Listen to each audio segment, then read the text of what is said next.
Petite vidéo aujourd'hui sur Bordeaux. Bien sûr, je vais y réagir parce que c'est quand même dramatique.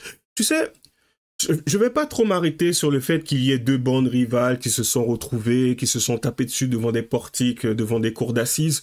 Je vais pas trop épiloguer sur le fait que, les forces de l'ordre, tu sais, ont fait ce qu'ils ont pu. Moi, ce qui m'intéresse dedans, réellement, c'est comment certains avocats, magistrats, procureurs, juges, peuvent se sentir à la suite de ce genre de scène. Tu sais, lorsque des singes se retrouvent devant des portiques à se taper dessus, alors que normalement, peut-être certains d'entre eux sont multirécidivistes, qu'ils ont été multi-condamnés, j'en sais rien, et qu'en fin de compte, les peines n'ont pas forcément été appliquées, et qui se retrouvent là, avec ce sentiment de liberté, où ils se sentent assez à l'aise pour pouvoir se taper dessus. Tout ça parce qu'en fin de compte, ils se disent, si ça se trouve, hein, ouais, bon, allez, j'irai faire de la garde à vue, après je sortirai, ou au pire, j'irai en prison, mais je serai à l'aise. Comment tu te sens quand tu sais que, d'une certaine façon, tu as participé à ce genre de fumisterie? Je sais pas. Et justement, on va essayer de le comprendre. À tout de suite.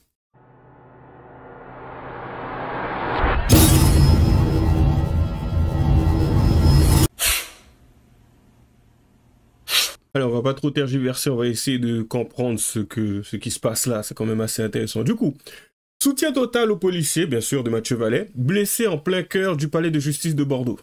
Toujours dramatique, hein. Et tu sais c'est quoi le plus comique dans tout ça? Pas sûr qu'ils aient une prime. Ah bon, temps normal, oui, mais bon.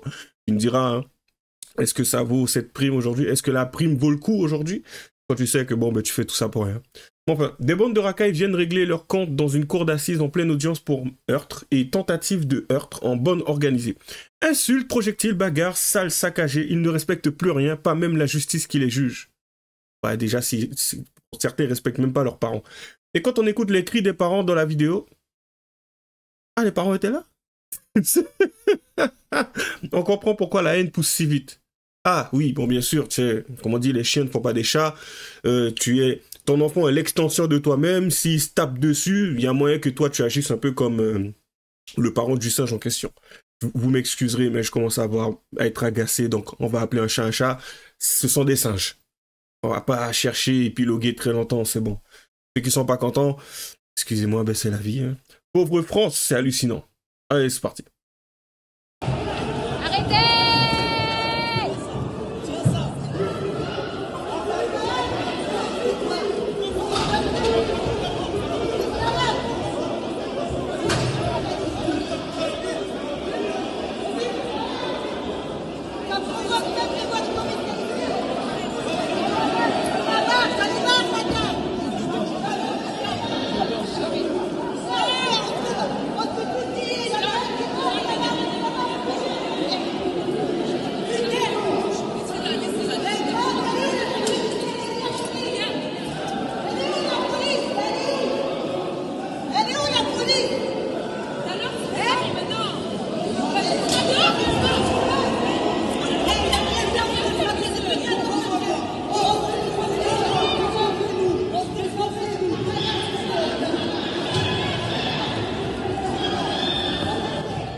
Alors le mec il vient pour balancer une canette, t'as la jeune fille, enfin peut-être deux femmes qui viennent le défendre. Pourquoi faire? Comment ça tu le défends?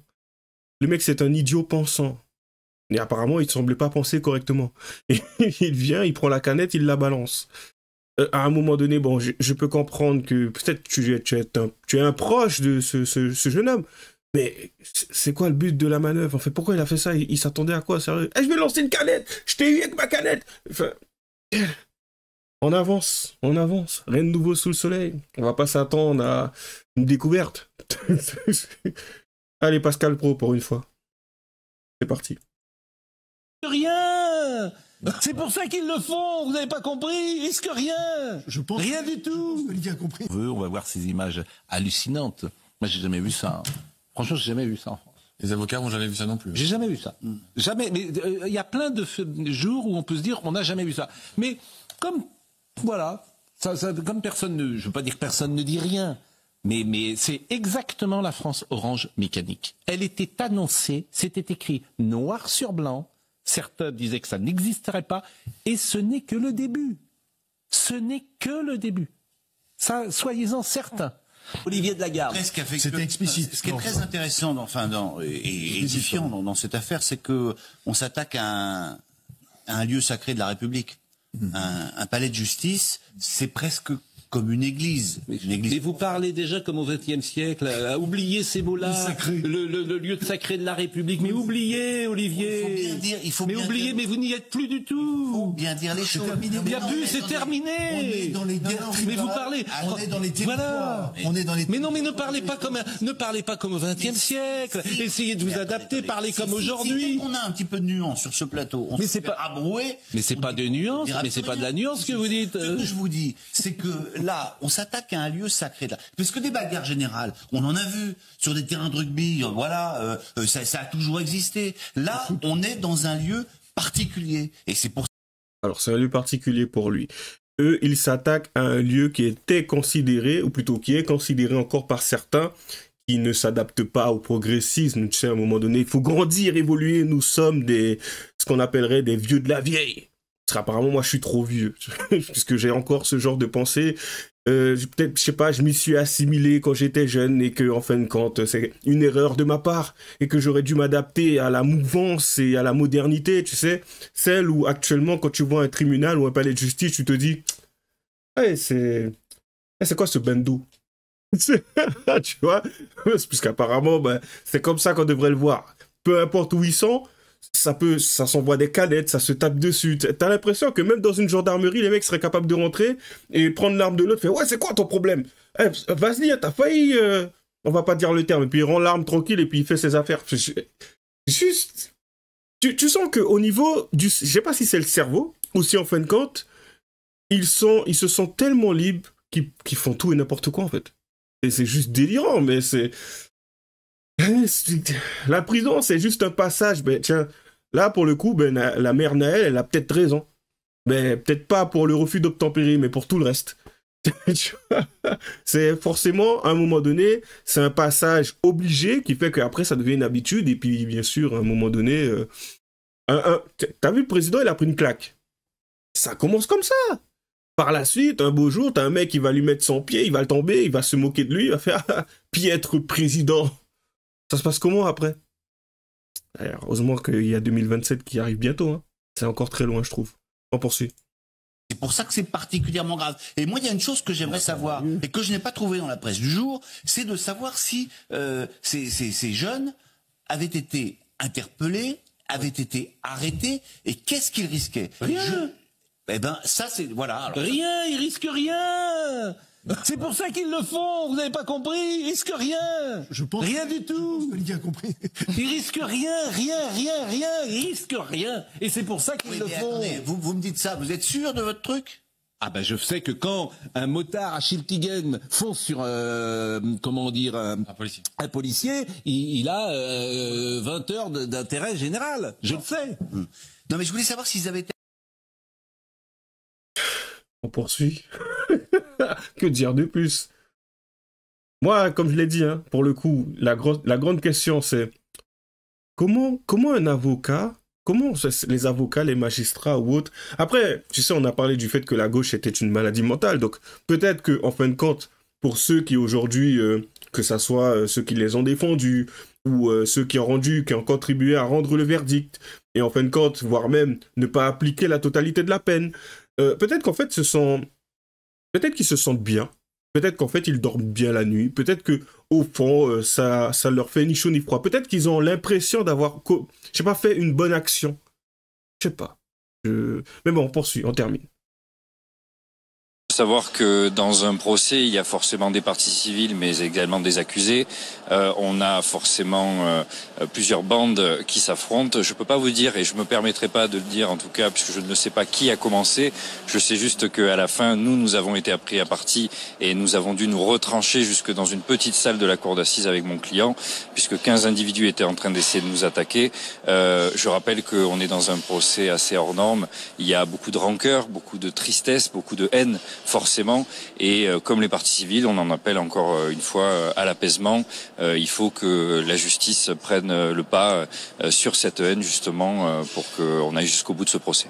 Le contexte, on le rappelle, c'est Lionel, 16 ans, mortellement blessé lors d'une fusillade sur fond de rivalité entre quartiers. Pauline Revenat du service police-justice de BFM TV sur le plateau, elle avait une question à vous poser.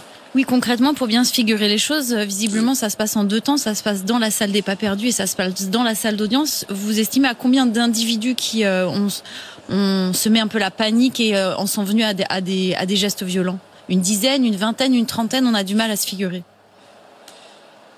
Moi, je pense que des deux côtés, on avait une quinzaine d'individus des deux côtés. Pas forcément là pour en découdre. Les choses avaient commencé, l'audience avait commencé à 14h et c'est bien terminé jusqu'à 18h30. Au moment où en fait tout le monde est passé par le même endroit, le public est sorti par le sas de la cour d'appel et c'est là que les choses ont commencé à partir, qu'une petite étincelle, n'importe quoi, un regard peut-être, on sait que ça peut aller très vite. J'ai appris qu'apparemment ça avait déjà un peu commencé dans l'après-midi lors d'une pause, qu'il y avait eu quelques regards qui avaient été échangés, sans pour autant vous dire comment ça a commencé. Il y avait beaucoup de personnes, c'est certain. La présidente a pris des mesures, beaucoup moins de public dans la salle, beaucoup plus de forces de police et il faut qu'on aille jusqu'au bout de ce procès. Ça me rappelle un vieux film. C'est un film que j'ai trouvé bien à l'époque et tout, c'était plutôt stylé. Enfin, peut-être pas le synopsis, mais c'était bien. Franchement, il y avait des cascades à tout va et tout, ça te met en avant le parcours et tout ça, c'était vraiment bien. Banlieue 13, parce qu'en fait j'ai l'impression qu'on y va. Tu sais, petit à petit, à un moment donné, on va ériger des murs dans chaque ville, tu sais. Et là où il y a des cités problématiques, des cités à risque, on mettra une espèce de gros mur, tu sais, pour faire en sorte de les isoler. Après, je suis pas sûr pour ce qui est de faire péter, bien sûr, ces cités, parce que, bon, en normal, je crois que le film, ça se termine comme ça. En tout cas, pour le 1. Non, pour le 2. Enfin, je me rappelle plus trop exactement. Parce que le 2, c'est Banlieue 13 Ultimatum, ça a pas bien fonctionné. Mais le 1, il était pas mal, tu sais, avec Tar et tout. Enfin, bon, voilà, quoi. Pour ceux qui connaîtront, pour ceux qui s'en rappellent. Et en fait, j'ai l'impression que, tu sais, petit à petit, on va entendre un petit discours de quelqu'un qui... Ouais, ça coûte cher aux contribuables, non, les impôts... Oui, bien sûr, je fais partie de ces contribuables, et moi aussi, je m'en plains. Par contre, tu sais, là, pour l'instant, je n'ai pas l'idée de faire péter, je vais pas utiliser le terme, tu sais, on est sur YouTube, de faire péter cette zone qui, en fin de compte, t'as l'impression qu'ils ne servent à rien, en fait, qu'ils ne sont pas utiles, et que, en fin de compte, si on les laisse survivre, dit comme ça fait dramatique, hein, quand même, si on les laisse survivre, ils vont se reproduire, et du coup, ils vont transmettre ce qu'ils sont à l'extorsion d'eux-mêmes, c'est-à-dire leurs enfants, et bientôt, leurs enfants, ils viendront carrément avec des armes, tu sais, on se rappellera de, oui, avant, tu sais, c'était mieux, hein. Au moins, ils venaient, ils se tapaient dessus, mais ils n'avaient pas d'armes dans le palais de justice. Maintenant, ils viennent avec des armes et tout. Ils sont complètement fous, ces Gaulois. Enfin, ils sont pas des Gaulois. je sais pas pourquoi. Ça m'a fait penser à ça. Mais bon, c'est compliqué en ce moment. Du coup, Banlieue 13, possiblement, à venir, qui sait, d'ici 2030, d'ici 2035, je sais pas, on prend les paris. On poursuit. Il faut d'autres mesures, des mesures supplémentaires, selon vous, pour faire en sorte que ce genre d'événements ne se reproduisent pas ? Il faut prendre les mesures qui s'imposent, comme toujours. Je pense que là, on a vu ça un peu à la légère. On pensait pas que ça allait aller aussi loin. Les forces de police, bien entendu. On l'a dit, moins de personnes dans le public, c'est exactement ce qui a été fait aujourd'hui. La question du huis clos a été bien sûr énoncée, mais l'audience est en public. On a envie d'aller jusqu'au bout là-dessus. C'est normal aussi que le public soit informé, que les citoyens français soient informés de ce qui se passe et de comment ces personnes vont être jugées. Donc finalement, il n'y a pas tellement grand-chose de plus à faire. Vous dites moins de public, c'est déjà le cas. Le huis clos, c'est pas forcément ce qu'on souhaite, puisqu'il faut que les citoyens qui le souhaitent puissent y assister. Il faut juste accepter qu'il y a plus de violence contre la justice, contre les tribunaux.